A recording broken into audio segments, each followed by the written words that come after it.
But also the story yenye imekuwa ikinibamba sana, it's story about the Met Gala. And Met Gala, for wale watu, you've been living under a rock. Met Gala is a fundraiser that happened in New York. Just a touch of what Met Gala is. It's an annual fundraising gala held at Metropolitan Museum of Art in New York City. It was formerly, that space was formerly known as the Costume Institute benefit, which served primarily the source of funding for the Museum Costume Institute. Ilikuwa miaka ambayo hamkuwa mmezaliwa, 1948. What were you doing at 1948? I know your grandmother, your grandpa was wooing your grandma instead of grabbing lands in Kenya or something. So yeah, 1948, that was when ilianzishiwa. And the benefits of Met Gala is basically inaleta, it's like a fundraiser, ni kama mchango ya what happens, because the institute basically it's more about celebrating the fashion, different ends of fashion. Now this year's theme, the 2025 theme, was all about super fine, which is tailoring black style. So if you know anything about black fashion, now a lot of people walikama, watu wengine walikuja na piano. I think huo ndo mwenye anaendanga kwa klabu anasema DJ Muzika, ndo huyo alikuja na piano. Wengine walikuja na nguo tu fiti, wengine wakakuja na mayenyoya. I think hao ndo naitangwa wings to fly people, just but saying. Wengine walikuja na a lot of nice thing. Wengine walivaa about, wengine walikuja kuonyeshana unajuaje niko na kabamba man, na expect this is the album yenye inatoka, literally alikuwa na bambam. So those are also people when you walikuwa, but for us Africans we're very happy. One of the most the notable attendees that I checked on was Rihanna, who revealed her pregnancy. Now she had worn something called Marc Jacobs, which guys you're supposed to check. I don't know more about these names za fashion. Mimi najua tu bora tu ulikuwa umeka tu form ya ukiwa high school, kuna dress fulani ulikuwa unaweka juu ya funky na ukienda mtaani. So if you know how kupiga hiyo nguo pasi, you are a fashionista, please you should be doing something in art and fashion.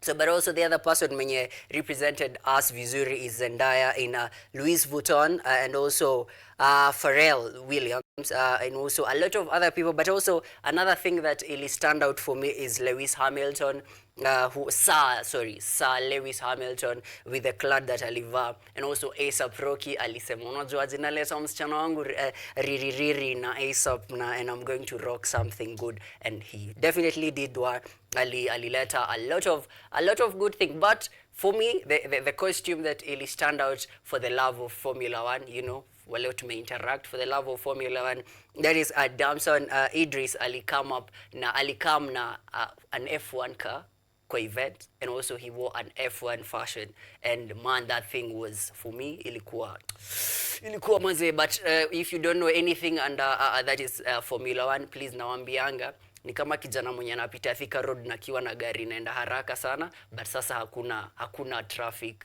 That's Formula 1 for you. So it's also a reveal for the movie that is coming on June 1st. That is the Formula 1 2025 movie trailer, which is going to be featuring Damson Idris, featuring Brad Pitt. If you don't know who Brad Pitt is, please toka tu, achana TV, wenda tu chini ya mnazi mahali, sip something and uangalie kwa your resume. So also for the tickets, hii ndo ilikuwa inanishtua.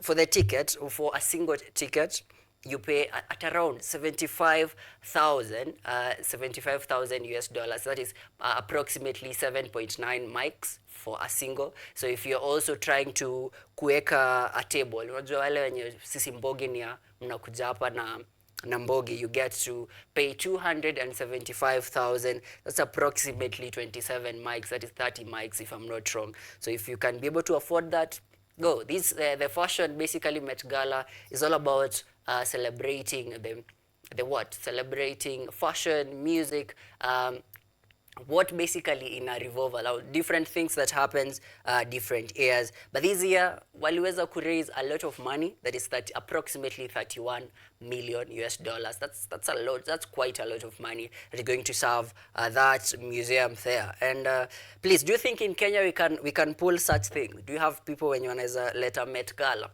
And if you think we have, what would that name be? Because see, Met Gala. Kenyans, we are known for coming up with names. So which name do you think the event would be? Is it like just jina inaitwaje? We kuja tu, niko tu hapa stage. Hiyo tu inaweza kuwa fit. Ama niko railways. That's the only place watu wanajua. So yeah, but what name? Yes.